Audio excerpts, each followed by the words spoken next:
Hello all, welcome back to our YouTube channel. Here is the non-spoiler review of the film Hide and Seek. 2 hours 60 minutes run టైమ్తో థియేటర్స్లో అయితే ఈ movie ఎవాళీ release అవ్వడం అయితే జరిగింది. Return and director by Basireddy Rana. So movie చూసిన తర్వాత నా opinion చెప్పే ముందు ఇప్పుడే కానీ మన ఛానల్ మీ ఫస్ట్ టైం విజిట్ చేసినట్టయితే please like share and subscribe to my YouTube channel. All it let's back to our actual content. So movie చూసిన తర్వాత నా ఒపీనియన్ చెప్పాలంటే మూవీ బాగుంది. కాన్సెప్ట్ అన్ని రొటీన్గా ఉన్నా కూడా థ్రిల్లింగు ఎవరైతే ఇష్టపడతారో వాళ్ళకి మాత్రం ఈ మూవీ 100% వస్తుంది.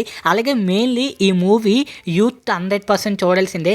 చాలామంది ఇప్పట్లోని ఫోన్స్కి ఎడిక్ట్ అయిపోయి ఉంటారు, నేను కూడా ఉన్నారు అందులోని. సో మళ్ళంటి వాళ్ళ కోసమే ఈ మూవీ అయితే తీయడం అయితే జరిగింది. ఇంకా స్టోరీ విషయానికి వస్తే మన హీరో ఆర్మీ డాక్టర్ అవుదాం అనుకుంటాడు. సో అదే టైంలోని వాళ్ళ ఫ్రెండ్ చందు అయితే చనిపోవడం అయితే జరుగుతుంది. సో అందరూ స్టార్టింగ్ అయితే తను సూసైడ్ చేసుకొని చనిపోయాడు అనుకుంటారు, కానీ దాని తర్వాత తెలుస్తుంది తనైతే మర్డర్ అయి చనిపోయాడని. ఇంతకీ తనని చంపింది ఎవరు? తనతో పాటు చాలామంది ఇలాగే మర్డర్ అవుతూ ఉంటారు, వీళ్ళందరినీ చంపింది ఎవరు? ఇది తెలియాలంటే ఈ మూవీ అయితే మీరు 100% చూడాల్సిందే. స్క్రీన్ ప్లే బాగుంది, డైరెక్షన్ బాగుంది, పర్ఫార్మెన్స్ చాలా బాగుంది, సినిమాటోగ్రఫీ బాగుంది. అలాగే ఈ మూవీలోని మెసేజ్ అని చెప్పాను కదా, ఆ మెసేజ్ కూడా నాకు చాలా బాగా అయితే నచ్చింది.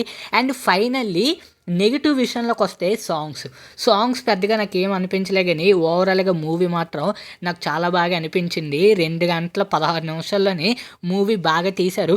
కాన్సెప్ట్ రొటీన్ అయినా కూడా అది తీసే విధానం అనేది నాకు చాలా బాగా అయితే నచ్చింది. That's all guys. ఈ వీడియో కానీ మీకు నచ్చినైతే please like share and subscribe to my